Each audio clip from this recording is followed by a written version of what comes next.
இன்னைக்கு நான் பண்ண போகிற ஸ்வீட்டோட நேம் வந்து ஆரஞ்சு புட்டிங். அதுக்காக நான் எடுத்துருக்க ஆரஞ்சு வந்து 2 மேண்ட்ரின் ஆரஞ்சு எடுத்திருக்கேன். அப்புறம் அகர் அகர், சுகர், அப்புறம் கொஞ்சமாக சால்ட், ஒரு 3/4 கப் எவாப்ரேட்டட் மில்க், அதுக்கப்புறம் ஒரு ஃப்ரெஷ் க்ரீம் மில்க், அதுவும் சேம், ரெண்டுமே வந்து சேம் குவான்டிட்டி தான், 3/4 கப். ஃபர்ஸ்ட் என்ன பண்ணணும்னா அகர் அகர் வந்து தண்ணியில் போட்டு கொஞ்சம் நேரம் ஊற வைக்கணும். அதுக்காக நான் எவ்வளோ அகர் அகர் எடுத்திருக்கேன்னா ஒரு லாங் பீஸ் 2 ஃபுல்லாகவே எடுத்திருக்கேன். இந்த இவ்வளோத்தை வந்து இப்போ நான் தண்ணிக்குள்ளே போட்டு ஊற வைக்க போகிறேன்.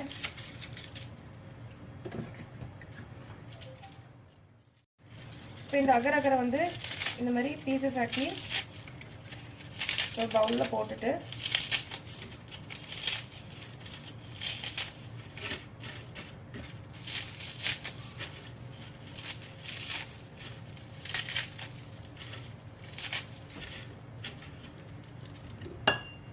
கொஞ்சம் தண்ணி ஊற்றணும்.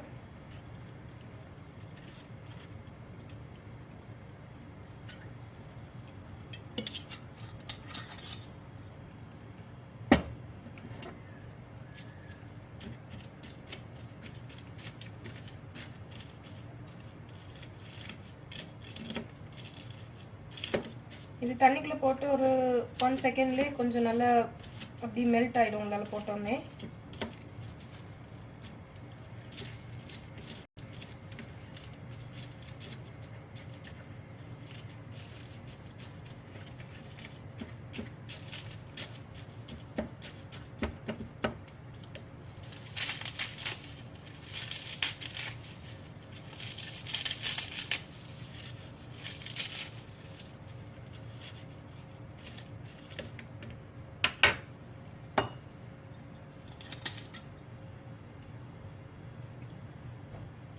அது கொஞ்சம் முங்குற அளவுக்கு தண்ணி ஊற்றினா போதும், ரொம்ப தண்ணி வேண்டாம்.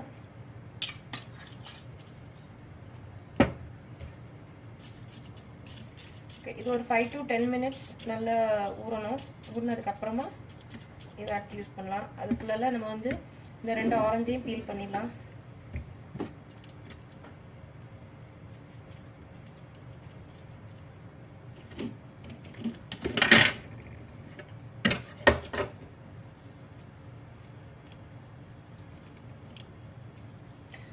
ஆரஞ்சில் வந்து அந்த சீட்ஸ் எதுவுமே இருக்கக்கூடாது, சீட்ஸ் எல்லாமே எடுத்துடணும். ஏன்னா சீட்ஸோடு போட்டு கிரைண்ட் பண்ணோன்னா அந்த சீட்ஸில் இருக்கக்கூடிய கசப்பு எல்லாமே அந்த ஜூஸஸில் இறங்கிடும்.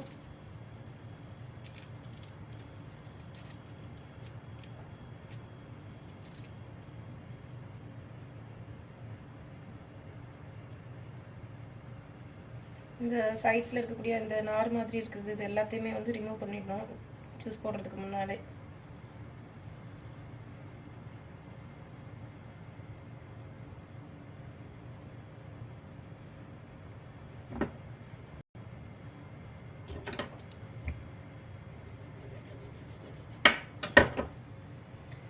நான் இந்த ஆரஞ்சு ஏன் சூஸ் பண்ணேன்னா இது வந்து நார்மலாகவே கொஞ்சம் நல்லா ஸ்வீட் டேஸ்ட்டோடயே இருக்கும், அதனால தான் இந்த ஆரஞ்சு யூஸ் பண்ணேன். இதில் வந்து ரொம்ப சுகர் ஆட் பண்ணணும்னு இருக்க தேவையில்லை. நார்மல் ஆரஞ்சஸ் வந்து ஸ்வீட்னஸ் ரொம்ப கம்மியாக இருக்கும், அப்போ அதுக்கு வந்து நிறைய சுகர் ஆட் பண்ண வேண்டியது இருக்கும். அதனால தான் நான் இந்த ஆரஞ்சு யூஸ் பண்ணியிருக்கேன்.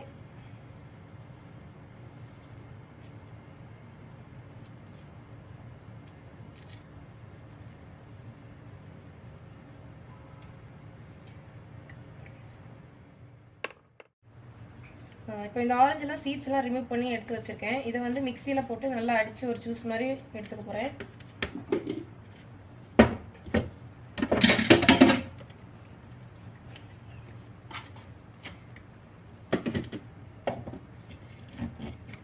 தண்ணி எதுவுமே ஆட் பண்ண வேண்டாம்.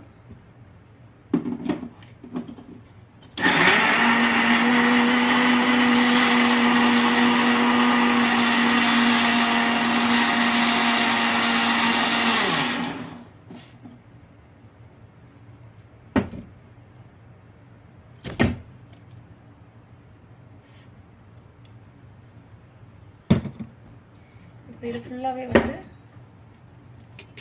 ஃபில்டர் பண்ணி எடுக்கணும்.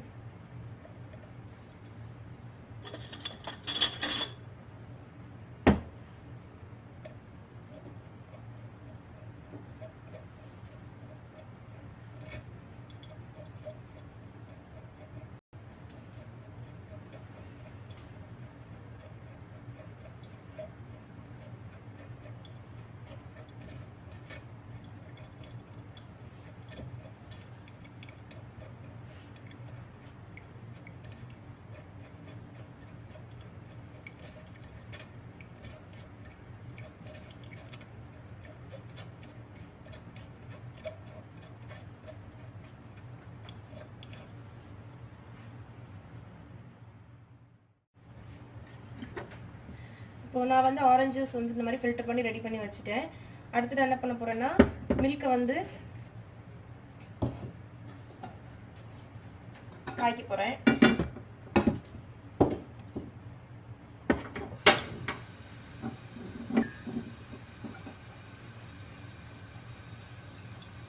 மில்க் வந்து இப்படியே டைரெக்டாக ஊற்றாது, ஃப்ரெஷ் க்ரீம் மில்க் தான். பட் இருந்தாலும் இது இன்னும் கொஞ்சம் கூட திக் கன்சிஸ்டன்சிக்கு வரணும்.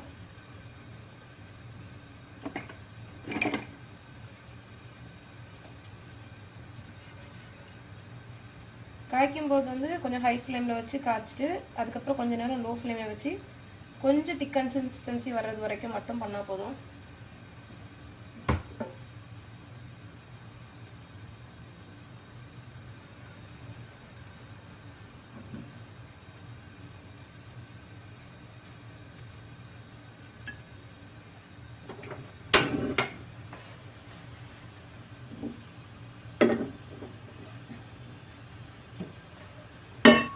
அது வந்து அந்த சைடில் ரெடி ஆகிட்டு இருக்கட்டும். இப்போ வந்து இந்த சைனா கிராஸ் பார்த்தாச்சுன்னா நல்லா ஊறிடுச்சு. அதையும் வந்து ஹீட் பண்ண போகிறேன்.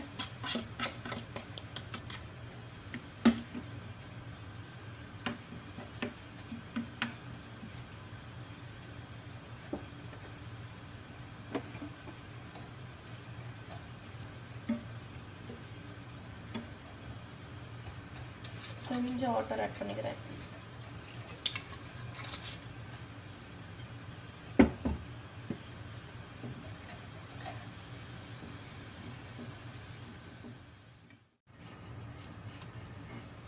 பாருங்கள், இந்த அகர் அகர் வந்து நல்லா மெல்ட் ஆகி தண்ணி மாதிரி ஆயிடுச்சு. இது இன்னும் கொஞ்சம் ஒரு திக் கன்சிஸ்டன்சி மட்டும் வரணும். லைட்டாக, ரொம்ப திக்காலாம் வராது, பட் கொஞ்சம் அது வரைக்கும் கொஞ்சம் இந்த மாதிரி கிளறிட்டே இருக்கணும்.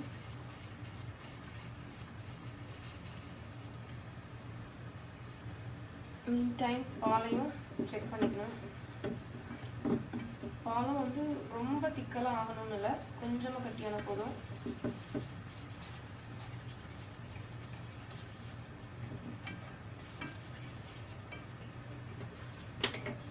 ஓகே, பால் வந்து இந்த மாதிரி ஒரு இந்த அளவு திக்காக இருந்தால் போதும். இப்போ இதை வந்து கொஞ்சம் ஆறுறதுக்கு வைக்க போகிறேன்.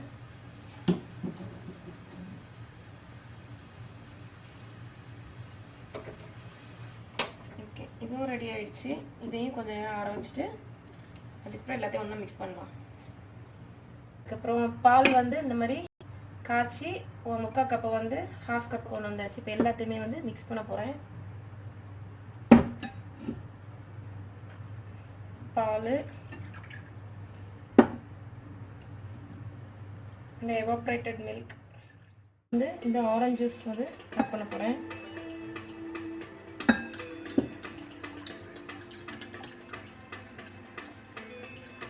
ஃப்ரெஷ் ஆரஞ்சு ஜூஸில் வந்து நல்ல ஒரு ஸ்வீட் டேஸ்ட் இருந்துச்சு.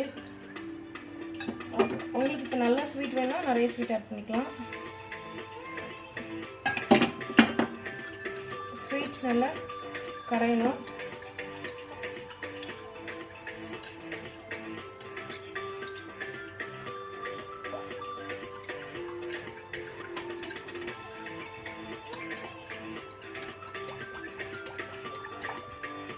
கலந்துட்டோமா இந்த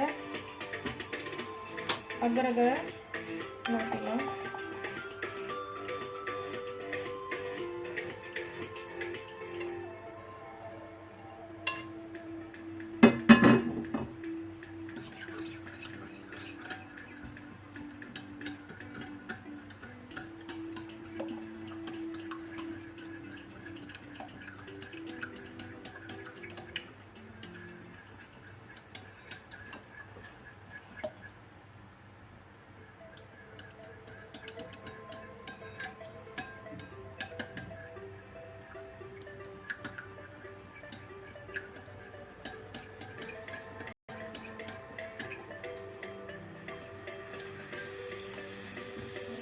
இப்போ நல்லா மிக்ஸ் பண்ணியாச்சு.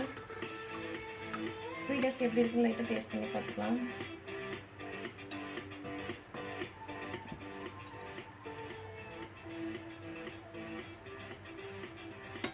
ஓகே, இனிப்பு நல்லா இருக்கு. இப்போ இதை வந்து நான் வந்து ஒரு நமக்கு என்ன மோல்டில் ஊற்றணுமோ அதில் ஊற்றிக்கலாம். எனக்கு வந்து இது வந்து ரெக்டாங்கிள் ஷேப்பில் வேணும். ஸோ நான் வந்து இந்த ரெக்டாங்கிள் ஊற்ற போகிறேன். அது ஊற்றுறதுக்கு மேலே வந்து என்ன பண்ணணும்னா லைட்டாக ஆயில் வந்து க்ரீஸ் பண்ணிக்கலாம்.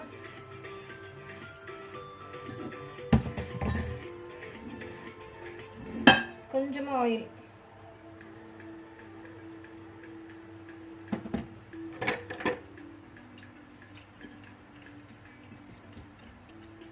ஆயில் க்ரீஸ் பண்ணியாச்சுன்னா ஃப்ரீஸ் பண்ணி எடுக்கும்போது வந்து ஈஸியாக அப்படியே ஒட்டாமலே வெளியே வரும். அதுக்காக தான்.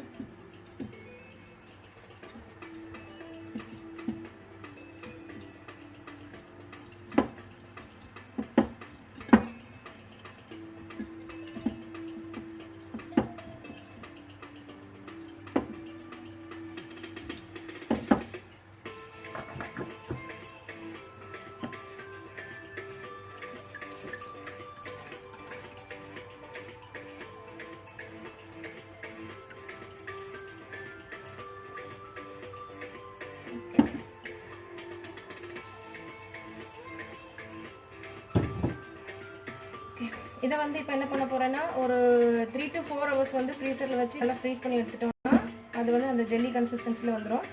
அதுக்கப்புறம் நம்மளோட புட்டிங் ரெடி ஆகிடும். ஸோ 4 hours கழிச்சு இது எப்படி வந்துட்டு நான் உங்களுக்கு காமிக்கிறேன். இப்போ வந்து 3 hours ஃப்ரீசரில் வச்சு ஃப்ரீஸ் பண்ணியாச்சு.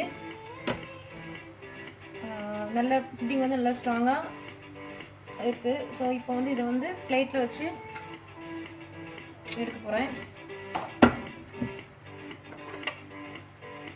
இந்த மாதிரி சைடில் நைஃப் வச்சு எடுத்து விட்டுக்கோங்க.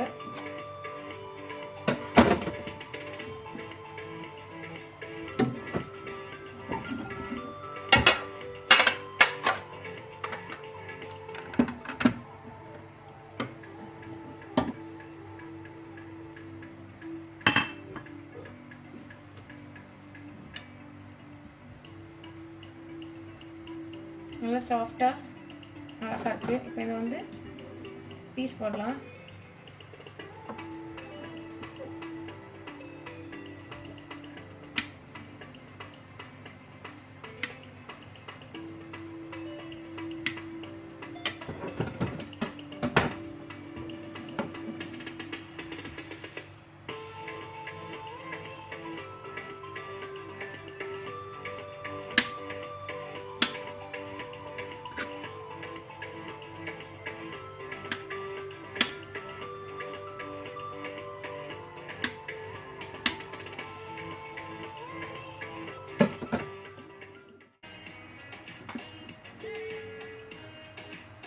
இப்போ என்னோட டேஸ்டியான ஆரஞ்சு புட்டிங் ரெடி ஆகிடுச்சு.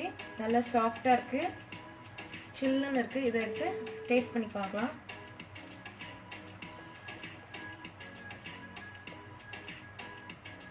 நல்லா இனிப்பாக இருக்குது. ஸோ நீங்களும் இந்த ரெசிபியை ட்ரை பண்ணி பாருங்கள். இந்த புட்டிங் உங்களுக்கு பிடிச்சிருக்குன்னு நினைக்கிறேன். பிடிச்சிருந்துச்சுன்னா என்னோடய வீடியோவை லைக் பண்ணுங்கள், ஷேர் பண்ணுங்கள், சப்ஸ்கிரைப் பண்ணுங்கள். மறக்காமல் பெல் ஐக்கானை ப்ரெஸ் பண்ணுங்கள். இன்னொரு இன்ட்ரெஸ்டிங்கான குக்கிங் வீடியோட நான் நெக்ஸ்ட் டைம் உங்களை சந்திக்கிறேன். அது வரைக்கும் see you friends.